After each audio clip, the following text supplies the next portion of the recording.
All right, today we're diving into a real showdown in the logistics world. We've got UPS, the behemoth, and the Teamsters, one of the biggest unions out there. And right in the middle of it all is this action plan from a group called the Fearless Slate, and it's all about one thing: protecting union jobs from what they're calling a major threat. And wow, this quote really doesn't pull any punches, does it? They're not calling this a simple disagreement. Nope, this is a calculated assault on the power and livelihood of the rank and file. Those are some serious fighting words. So you gotta ask, right? What's going on here that's got things so heated? Okay, so according to this action plan, we're at a critical inflection point, a real make-or-break moment for the Teamsters at UPS. And here's the crazy part. They just got a new contract, the National Master Agreement, which is supposed to lock in their job security. But the Fearless Slate is basically screaming from the rooftops that those very jobs are in more danger than ever before. And here's their central argument, the absolute core of the problem. They're saying that UPS is aggressively, and I mean aggressively, expanding its use of non-union subcontractors. We're not talking about filling in a few gaps here and there. They're claiming this is a deliberate strategy to go around the union.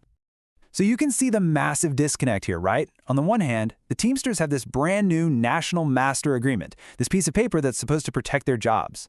But on the other hand, what's actually happening on the ground? Well, according to this group, it's layoffs, it's job insecurity. It's this huge contradiction that's just fueling the fire. So, you might be wondering, how is UPS supposedly pulling this off? What's their secret weapon in all this? Well, the action plan calls it their weapon of choice. And that weapon is a company called Roadie. UPS bought it back in 2021. Now, if you've ever used Uber or DoorDash, any of those gig economy apps, you already get the basic idea. Roadie is a crowdsourced delivery platform. It uses a whole network of independent drivers, just regular folks in their own cars. It's a totally different world from your traditional, unionized UPS driver in the big brown truck. And that's exactly where the trouble starts. Okay, so here's where the two stories just completely diverge.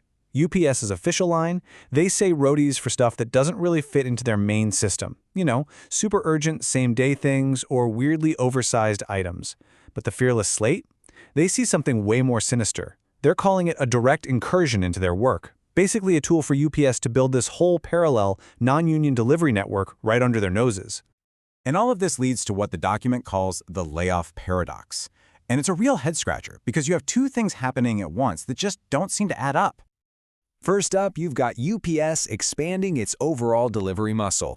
They're using this huge, flexible network of non-union gig workers through Roadie to handle more packages than ever.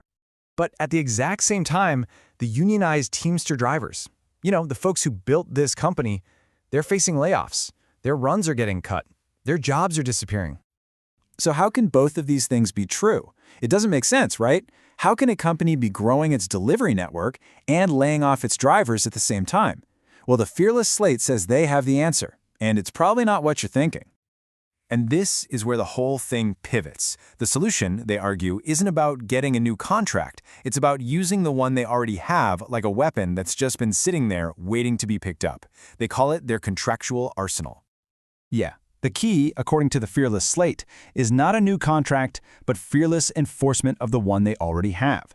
They're basically saying the rules are right here in black and white. We just need to have the guts to make UPS follow them. And this is what they point to as the smoking gun. It's Article 32 of the National Master Agreement. Now look, I know contract language can make your eyes glaze over, but stick with me, because what's in here is pretty explosive. It states that for the purpose of preserving work, the company agrees that no union work will be subcontracted or given to non-union employees. So let's just break that legalese down into plain English. It's pretty straightforward. First, work that belongs to the union cannot be subcontracted. Period. That includes being transferred, leased, or assigned to anyone else. And this last part is the real kicker.